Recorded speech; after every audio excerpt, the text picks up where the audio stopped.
Hello ವೀಕ್ಷಕರೇ, ಎಲ್ಲರಿಗೂ ನಮಸ್ಕಾರ. ಬಡಕೇಸ್ ಕಿಚನ್ಗೆ ಸ್ವಾಗತ. ಇವತ್ತಿನ ವಿಡಿಯೋದಾಗ್ರಿ ನಾವ್ರಿ ಬೆಳಗಿನ ನಾಷ್ಟಕ್ಕೆ ಯಾವುದೇ ಹಿಟ್ಟನ್ನು ರುಬ್ಲಾರ್ದ, ನೆನೆಸ್ಲಾರ್ದ, ಯಾವುದೇ ಉದ್ದಿನ ಬೇಳೆ ಬಳಸಲಾರ್ದ ನಾವು ದಿಢೀರ್ ರಾಗಿ ರವೆ ಇಡ್ಲಿನ ಯಾವ ರೀತಿ ಮಾಡೋದಂತ ತಿಳಿಸ್ಕೊಡತ್ತೇವ್ರಿ. ಬೆಳಗಿನ ನಾಷ್ಟಕ್ಕೆ ಇದನ್ನ ನೀವು ಸುಲಭವಾಗಿ ಮಾಡ್ಕೋಬೋದ್ರಿ. ಅದನ್ನ ಯಾವ ರೀತಿ ಮಾಡೋದಂತ ನೋಡೋಣ್ರಿ. ಮೊದಲಿಗೆ ಒಂದು ಪಾತ್ರೆಗೆ ನಾನು ಒಂದು 2 ಚಮಚ ಆಗುವಷ್ಟು ಎಣ್ಣೆ, ಹಾಗೆ 1 ಚಮಚ ಆಗುವಷ್ಟು ಸಾಸಿವೆ, ಸ್ವಲ್ಪ ಜೀರಿಗೆನ ಹಾಕೊಂಡೇನ್ರಿ. ಹಾಗೆ ಸಣ್ಣದಾಗಿ ಕಟ್ ಮಾಡಿ ಇಟ್ಕೊಂಡಿರೋ ಹಸಿಮೆಣಸಿನ್ಕಾಯಿ ಹಾಕ್ಕೊಂಡು ಆಮೇಲೆ ಸ್ವಲ್ಪ ಕರಿಬೇವಿನ ಸೊಪ್ಪು, ಸಣ್ಣದಾಗಿ ಕಟ್ ಮಾಡಿ ಇಟ್ಕೊಂಡಿರೋ ಗೋಡಂಬಿನ ಹಾಕ್ಕೊಂಡು ಚೆನ್ನಾಗಿ ಒಂದು 2 ನಿಮಿಷ ಎಣ್ಣೆಯಲ್ಲಿ ಫ್ರೈ ಮಾಡ್ಕೋಬೇಕ್ರಿ. ಈ ಥರ ಫ್ರೈ ಮಾಡಿದ ತಕ್ಷಣ ನಾವಿಲ್ಲಿ ಈಗ ಇದಕ್ಕೆ 1 ಕಪ್ ಆಗುವಷ್ಟು ಸಣ್ಣ ರವೆನ ತೊಗೊಂಡೇನ್ರಿ. ನಾನಿಲ್ರಿ ಉಪ್ಪಿಟ್ಟು ಮಾಡ್ತಾರಲ್ರಿ ಆ ರವೆನ ಬಳಸ್ತಾ ಇದ್ದೀನಿ. ನಾನು ಇಡ್ಲಿ ರವೆ ಅದು ಯೂಸ್ ಮಾಡಿ ಕೂಡ ನೀವು ಮಾಡ್ಕೋಬೋದ್ರಿ. ನಾನಿಲ್ರಿ ಉಪ್ಪಿಟ್ಟು ರವೆನ 1 ಕಪ್ ಆಗುವಷ್ಟು ರವೆನ ಹಾಕ್ಕೊಂಡು ಮೀಡಿಯಮ್ ಫ್ಲೇಮಲ್ಲೇ ಇಟ್ಕೊಂಡು ಚೆನ್ನಾಗಿ ಒಂದು 2 ರಿಂದ 3 ನಿಮಿಷ ಕಲರ್ ಚೇಂಜ್ ಆಗುವವರೆಗೂ ಇದನ್ನ ಏನು ಮಾಡ್ಬೇಕ್ರಿ, ಫ್ರೈ ಮಾಡ್ಕೋಬೇಕ್ರಿ. ಈಗ ಅದನ್ನ ಫ್ರೈ ಮಾಡಿಕೊಂಡು ಈಗ ಒಂದು ಬೌಲ್ಗೆ ತಗೋತೇನ್ರಿ. ಇದು ಪೂರ್ತಿ ಏನಾಗಬೇಕ್ರಿ, ಸ್ವಲ್ಪ ತಣ್ಣಗಾಗಬೇಕ್ರಿ. ಆ ಥರ ನೀವು ಒಂದು 10 ನಿಮಿಷ ಬಿಟ್ಟು ಆಮೇಲೆ ಏನು ಮಾಡ್ಬೇಕ್ರಿ, ಪೂರ್ತಿ ತಣ್ಣಗಾದ ತಕ್ಷಣ ಇದು ರವೆ ಇದಕ್ಕೆ ಯಾವ ಅಳತೆಯಿಂದ ನೀವು 1 ಕಪ್ ಆಗೋಷ್ಟು ರವೆ ತೊಗೊಂಡಿದ್ದಲ್ರಿ ಅದೇ ಅಳತೆಯಿಂದ 1 ಕಪ್ ಆಗೋಷ್ಟು ಮೊಸರನ್ನ ಸೇರಿಸ್ಕೋಬೇಕ್ರಿ. ಮೊಸರನ್ನ ಹಾಕ್ಕೊಂಡು ಚೆನ್ನಾಗಿ ಇದನ್ನೇನು ಮಾಡ್ಬೇಕ್ರಿ, ಮೊಸರು ಎಲ್ಲ ಮಿಕ್ಸ್ ಆಗಬೇಕ್ರಿ.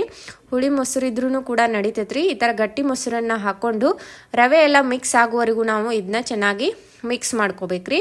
ಇದಕ್ಕೆ ಇವಾಗಲೇ ನೀರನ್ನು ಮಿಕ್ಸ್ ಮಾಡಬಾರ್ದ್ರಿ. ಮೊದಲು ಮೊಸರನ್ನ ಚೆನ್ನಾಗಿ ಅದ್ರೊಳಗೆ ರವೆ ಎಲ್ಲ ಕುಡ್ಕೋವರೆಗೂ ನಾವು ಈ ಥರ ಚಮಚದಿಂದ ಎಲ್ಲ ಮಿಕ್ಸ್ ಮಾಡಿಕೊಂಡು ಈಗ ನಾವು ಸ್ವಲ್ಪ ನೀರು ಹಾಕ್ಕೊಂಡು ಇನ್ನೊಂದು ಸ್ವಲ್ಪ ಏನು ಮಾಡ್ಬೇಕ್ರಿ, ಮಿಕ್ಸ್ ಮಾಡ್ಕೋಬೇಕ್ರಿ. ಇಡ್ಲಿ ಬ್ಯಾಟರ್ ಯಾವ ರೀತಿ ಮಾಡ್ತಲ್ರಿ ಆ ಅಳತೆಯಿಂದ ನಾವು ಇದನ್ನ ಮಿಕ್ಸ್ ಮಾಡ್ಕೋಬೇಕ್ರಿ. ಪೂರ್ತಿ ತೆಳುವಾಗಿ ಮಾಡಬಾರ್ದ್ರಿ.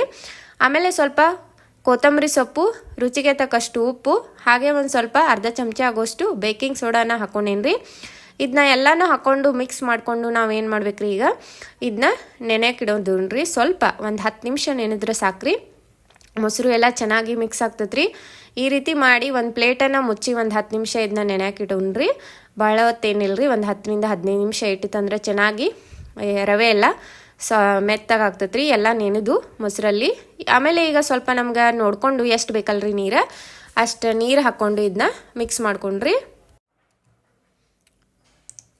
ಈಗ ಇದನ್ನ ಇನ್ನೊಂದ್ಸಲ ಈ ಥರ ಮಿಕ್ಸ್ ಮಾಡಿಕೊಂಡು ನಾವೇನು ಮಾಡ್ಬೇಕ್ರಿ, ಇಡ್ಲಿ ಪಾತ್ರೆ ಒಳಗೆ ಸ್ವಲ್ಪ ಎಣ್ಣೆ ಹಚ್ಕೊಂಡು ಇದನ್ನ ಒಂದೊಂದಾಗಿ ಇಡ್ಲಿನ ಹಾಕೊಂಡ್ರಿ. ಈಗ ನಾನು ಇನ್ನೊಂದು ಸ್ವಲ್ಪ ನೀರು ಹಾಕ್ಕೊಂಡು ಈ ಥರ ರೀ ಮಿಕ್ಸ್ ಮಾಡ್ಕೋತೀನಿ ರೀ. ನೋಡಿರಿ, ಹಿಟ್ಟು ಕಡ ಏನಾಗೈತ್ರಿ, ರವೆ ಕೂಡ ಚೆನ್ನಾಗಿ ಏನಾಗೈತ್ರಿ, ಎಲ್ಲ ನೆನೆದೈತ್ರಿ, ಎಲ್ಲ ಮಿಕ್ಸ್ ಕೂಡ ಆಗೈತ್ರಿ. ಈಗ ಇದಕ್ಕೆ ನಾವೇನು ಮಾಡೋದ್ರಿ, ಇಡ್ಲಿ ಬ್ಯಾಟರ ರೆಡಿ ಆಗೈತ್ರಿ. ಇನ್ನು ಏನು ಮಾಡೋಣ್ರಿ, ಈಗ ಅದಕ್ಕೆ ಸ್ವಲ್ಪ ನೋಡಿರಿ ಈ ರೀತಿ ಅಳತೆಯಿಂದ ರೆಡಿ ಮಾಡ್ಕೊಡ್ರಿ. ಹಾಗೆ ನಾನಿಲ್ಲಿ ಇಡ್ಲಿ ಪಾತ್ರೆ ತೊಗೊಂಡೇನಿ. ಅದಕ್ಕೆ ಈಗ ಎಲ್ಲನೂ ಏನು ಮಾಡ್ತೇನೆ ರೀ, ಸ್ವಲ್ಪ ಎಣ್ಣೆನ ಈ ಥರ ರೀ ಹಚ್ಬೇಕ್ರಿ. ಎಲ್ಲ ಕಡೆನೂ ಎಣ್ಣೆ ಹಚ್ಚಿ ನಾನಿಲ್ಲಿ ಗೋಡಂಬಿನ ಫ್ರೈ ಮಾಡಿ ಇಟ್ಕೊಂಡೇನಿ ರೀ ತುಪ್ಪದಲ್ಲಿ. ಅದನ್ನ ಹಾಕಿ ನಾವೇನು ಇಡ್ಲಿ ಬ್ಯಾಟರನ್ನು ರೆಡಿ ಮಾಡಿ ಇಟ್ಕೊಂಡಿದ್ದಲ್ರಿ ಅದನ್ನ ಈ ಥರ ರೀ ಎಲ್ಲ ಕಡೆನೂ ಸ್ವಲ್ಪ ಸ್ವಲ್ಪ ಹಾಕ್ಕೊಂಡು ಈಗ ನಾವು ಏನು ಮಾಡ್ಬೇಕ್ರಿ, 10 ರಿಂದ 15 ನಿಮಿಷ ಇದನ್ನ ಮೀಡಿಯಮ್ ಫ್ಲೇಮಲ್ಲೇ ಇಟ್ಕೊಂಡು ನಾವು ಬೇಯಿಸ್ಕೋಬೇಕ್ರಿ. ಅಂದರೆ ಏನಾಗ್ತೈತೆ ರೀ, ಇಡ್ಲಿ ಪರ್ಫೆಕ್ಟಾಗಿ ಸಾಫ್ಟಾಗಿ ಬರ್ತಾವ್ರಿ. ನೋಡಿರಿ, ಇಡ್ಲಿ ಬ್ಯಾಟರ್ ಕೂಡ ಎಷ್ಟು ಸಾಫ್ಟಾಗಿ ಚೆನ್ನಾಗಿ ಬಂದೈತ್ರಿ. ತುಂಬ ಮೃದುವಾಗಿ ಸಾಫ್ಟಾಗಿ ನೀವು ರವೆ ಇಡ್ಲಿನ ಮಾಡ್ಕೋಬೋದ್ರಿ. ಯಾವುದೋ ಉದ್ದಿನ ಬೇಳೆ ಬಳಸಲಾರ್ದ ನಾವು ಇಷ್ಟು ಈಸಿಯಾಗಿ ಬೆಳಗಿನ ಬ್ರೇಕ್ಫಾಸ್ಟ್ಗೆ ದಿಢೀರಾಗಿ ಮಾಡ್ಕೋವಂತಹ ರವೆ ಇಡ್ಲಿ ಇವತ್ತು ಹೇಳ್ಕೊಟ್ಟೇವ್ರಿ. ನೀವು ಇದನ್ನ ಒಂದ್ಸಲ ಟ್ರೈ ಮಾಡಿ ನೋಡಿರಿ. ಅದೇ ರೀತಿ ನಾನು ಮತ್ತೊಂದು ಪಾತ್ರೆಯಲ್ಲಿ ಗೋಡಂಬಿನ ಹಾಕ್ಕೊಂಡು ಎಣ್ಣೆ ಹಚ್ಕೊಂಡು ಇಡ್ಲಿ ಬ್ಯಾಟರನ್ನ ಈ ಥರ ನಾವು ಹಾಕೊಂಡೇನ್ರಿ. ಇದೇ ಥರ ಹಾಕ್ಕೊಂಡು ನಾನಿಲ್ರಿ ಇಡ್ಲಿ ಪಾತ್ರೆ ಒಳಗೆ ಸ್ವಲ್ಪ ಒಂದು 2 ಗ್ಲಾಸ್ ಆಗೋವಷ್ಟು ನೀರನ್ನು ಹಾಕ್ಕೊಂಡು ಕುದಿ ಬರಾಕಿಟ್ಟೇನ್ರಿ. ನೀರು ಕುದಿ ಬಂದ ತಕ್ಷಣ ನಾವೇನು ಮಾಡ್ಬೇಕ್ರಿ, ಈಗ ನಾವೇನು ಇಡ್ಲಿ ಪಾತ್ರೆ ಇತ್ತಲ್ರಿ ಒಂದೊಂದಾಗಿ ಇಟ್ಟು ಲಿಡ್ಡನ್ನು ಕ್ಲೋಸ್ ಮಾಡಿ ಒಂದು 15 ನಿಮಿಷ ಮೀಡಿಯಮ್ ಫ್ಲೇಮಲ್ಲಿ ಇಟ್ಕೊಂಡು ಇದನ್ನ ಬೇಯಿಸ್ಕೊಂಡಂದ್ರಿ ಇಡ್ಲಿ ತುಂಬ ರುಚಿಯಾಗಿ ಸಾಫ್ಟಾಗಿ ಮೃದುವಾಗಿ ಬರ್ತಾವ್ರಿ. ನೋಡ್ರಿ, ಈಗ ಒಂದು 15 ನಿಮಿಷ ಆಗೈತ್ರಿ. ಎಷ್ಟು ಚೆನ್ನಾಗಿ ಉಬ್ಬಿ ಬಂದವ್ರಿ ಮತ್ತು ಪೂರ್ತಿ ಮೃದುವಾಗಿ ಬರ್ತಾವ್ರಿ.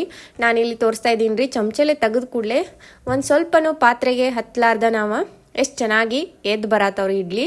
ಈ ಥರ ನೀವು ಸ್ಪೂನಿಂದ ಸ್ವಲ್ಪ ತಣ್ಣಗಾದ ತಕ್ಷಣ ತೆಗೆದ್ರಂದ್ರೆ ರೀ ತುಂಬ ಮೃದುವಾಗಿ ನೀವು ಇಡ್ಲಿ ಮಾಡ್ಕೋಬೋದ್ರಿ. ಒಂದು ಸ್ವಲ್ಪನೂ ಕೂಡ ಪಾತ್ರೆಗೆ ಹತ್ತಲಾರ್ದ ಎಷ್ಟು ಸಾಫ್ಟಾಗಿ ಬಂದವ್ರಿ ಇಡ್ಲಿ. ನೀವು ಇದನ್ನ ಒಂದ್ಸಲ ಟ್ರೈ ಮಾಡಿ ನೋಡಿರಿ.